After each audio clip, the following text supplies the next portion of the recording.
So, greetings to everybody. So we continue on the 7th chapter of Bodhicharyavatara, the 20th stanza. And we talked about why we should not feel, disabled or having no capacity or look down on ourselves. And now we come to the second point here. I feel disabled because it is so difficult. I feel that it is a very difficult thing. I have to work for long, many kind of lifetimes and kalpas, and therefore I can't do that. So if you think like that, then it says,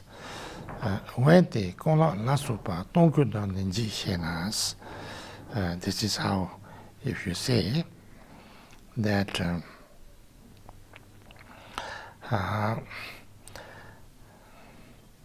that I must give away my life and limbs, alarms and frightens me. If you say, if so you say, it means that if I said that, there is a maybe possibility for me to improve and, transform and eventually. But, it's not easy. It's very difficult, because when you read the life stories of Buddhas, of their past lives, then they had to go through, many lifetimes, many times, they had to sacrifice their limbs, their even lives, and lots of hardships and difficulties, and takes so long, kalpas and things like that. So therefore, that's not possible. It's too difficult, if I say. Then the answer is, your terror is misplaced, confused. You fail to see what's hard and what is easy. So, in Tibetan,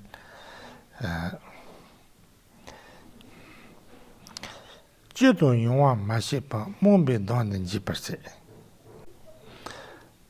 Kalba Shewa Trome the Lendon Tamar Chipato. Udon, Seton, Shonjurje, Shonje Topar Munjuro.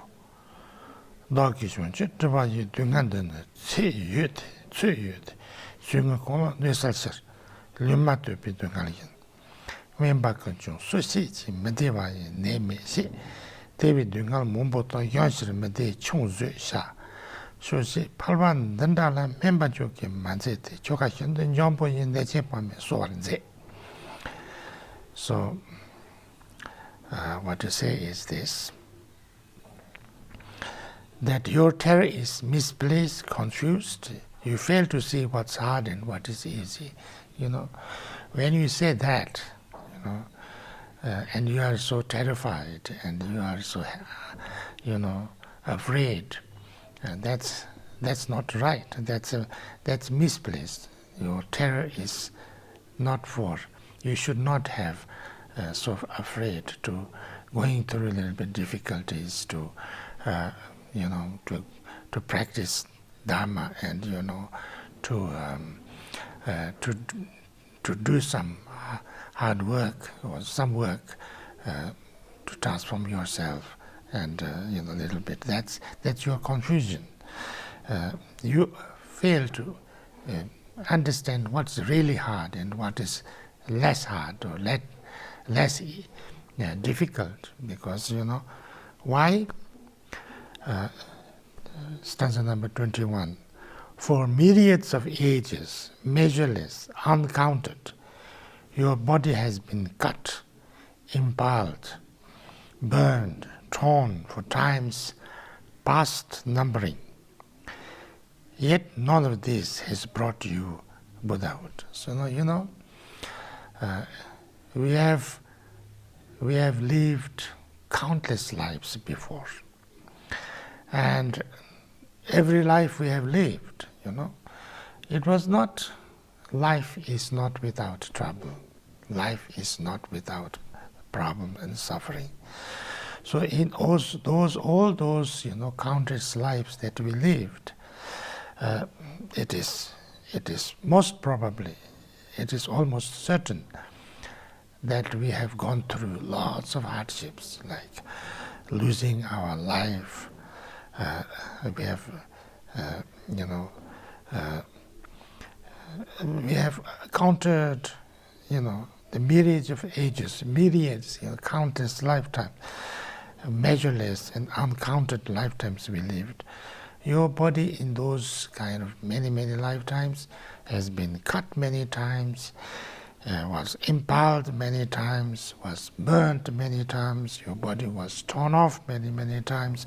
So countless lives you have gone through all this, because all those lives died. And when I died, sometimes nicely, but sometimes with lots of difficulties also. And even if you went through all those lifetimes with all kind of troubles and all kind of sufferings and all kind of pain, all kind of difficulties, but all those didn't get you anywhere, All those sufferings you had gone through, and because you were not really working on trying to improve yourself or transform yourself or practice Dhamma, therefore that didn't bring you, all those sufferings and hardships that you endured didn't bring you to Buddhahood or anywhere near it. It didn't really, it was a waste. Then the 22nd stanza, the hardships suffered on the path to Buddhahood are limited in their extent and likened to the pain of an incision made to cure the harms of inward ills. But if you make some diligent practice, if you go through some hardship and some inconvenience and some suffering in order to practice Dharma or on the path to Buddhahood, that hardship is not like that we suffered in our countless lifetimes. It has a limit. It has an end. It will, when you become enlightened or when you become so good at that practice, then the hardship will end. So there is an extent, there is a limit.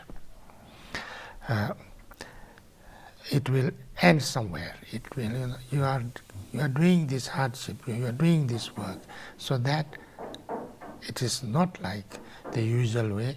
There is an end to it, and it is like making an operation. So if we have a disease, so then the doctor makes the operation and then takes out the disease, and then of course it is a little painful. It will take some time to heal the wounds and things like that.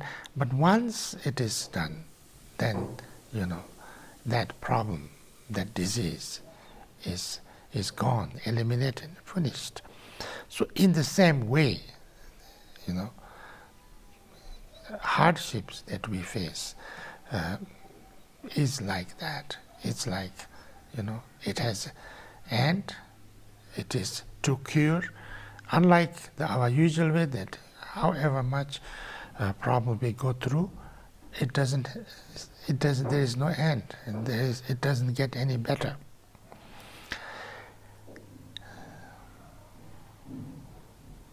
So, 23rd,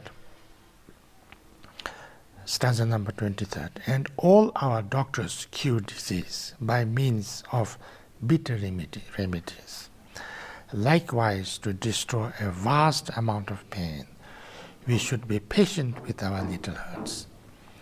Like even if, we have some disease or we have some illness and we have some pain, like headache or, whatever pain we have, then we go to the doctor and doctor gives you some medicine. And medicines are always, bitter.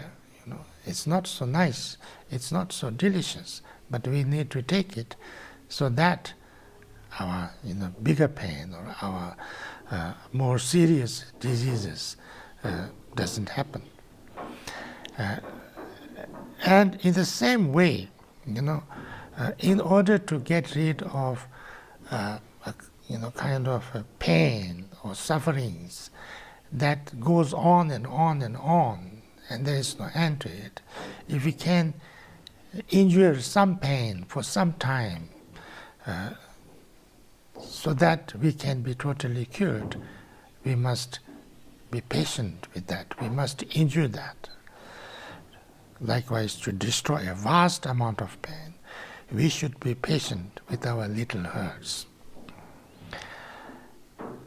That's the usual way. That's the usual way, that we have to endure some, operations or some, bitter or difficult, treatments, in order that we don't suffer more, or we don't suffer for a long term,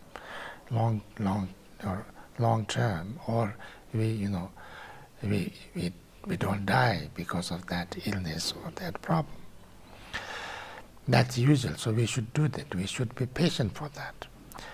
And in the same, but not in a different way, he says. This is the 24th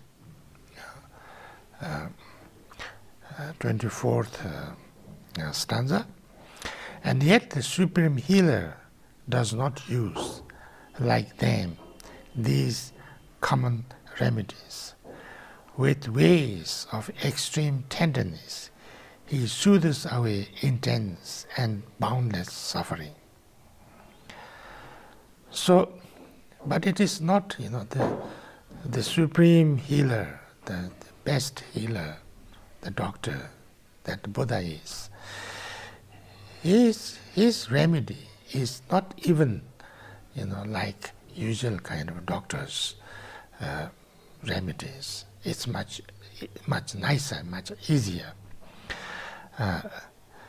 Usually doctor gives you hard, bitter medicines, hard treatments, and operations and things like that. These are the common remedies. It's not like it. With ways of extreme tenderness, he soothes away intense and boundless suffering. Buddha's treatments or Dharma treatment is not even that painful, that hard. Buddha gives us very tender and soothing, ways to work on ourselves. There is no real hardship. There is no real, pain while practicing this Dharma. We can do it with, with relaxation, with immediately kind of finding peace and, soothes our problems and difficulties. And he gives us very tender ways, very, kind of remedies with a very soft and kind and, very easy remedies. And through that, then our great sufferings, our, boundless problems and difficulties are eliminated. So, there is nothing to compare.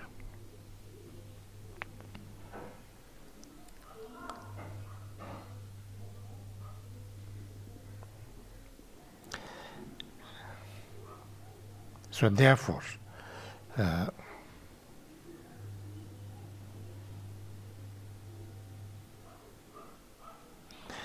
then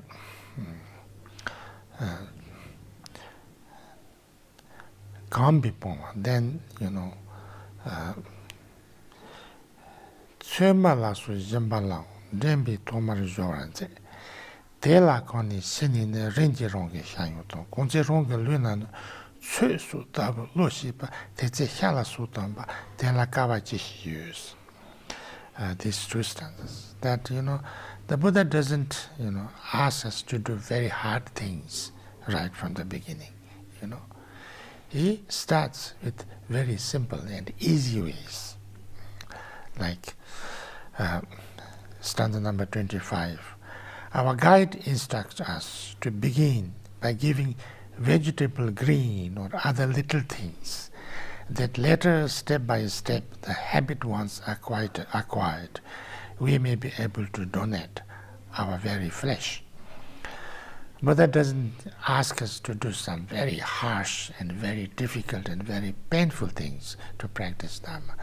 He asks us to do easy things, simple things. And then slowly, when we get so used to that it is no problem for us, not only no problem, but we will be happy to do that, we will get, excited to do that, then we go a little bit further and little bit, and so it is nothing hard. And then, for instance, like Buddha asked, to give a cup of curry. So it is not difficult to give a cup of curry to somebody who needs that.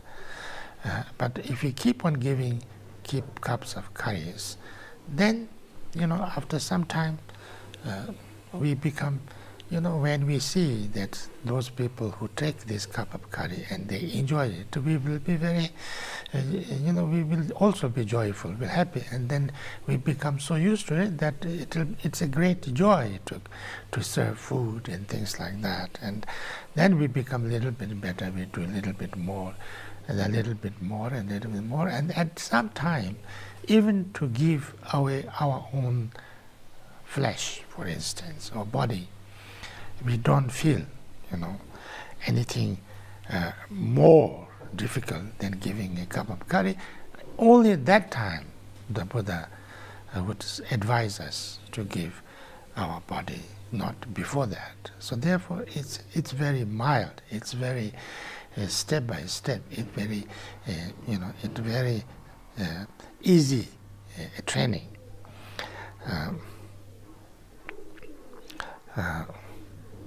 For when we truly feel our bodies are not different from the given herbs, what hardship can there be in giving up, relinquishing our very flesh? 26, stanza 26. When become so used to giving and we're so excited and so happy and joyful to give, at that time, then even if we give our own flesh, our own body, we don't feel anything worse or anything harder than giving some vegetables or some herbs or some, a cup of curry. Only that time, then Buddha allows us to do that. If it really helps, even then, if it is really, really needed and really, really helpful, and it helps in a big way, and it helps lots of people, then he allows us to do, and not before that. So therefore, it's not a very hard thing. And talking about a long time, anyway, we are in samsara, going through all kinds of sufferings and pain anyway. So actually, if you do practice Dharma more intensely, that time is reduced, and we can actually become enlightened in a very short time also. So therefore, there's no need to feel, discouraged and, that I cannot do it. That's wrong. Thank you.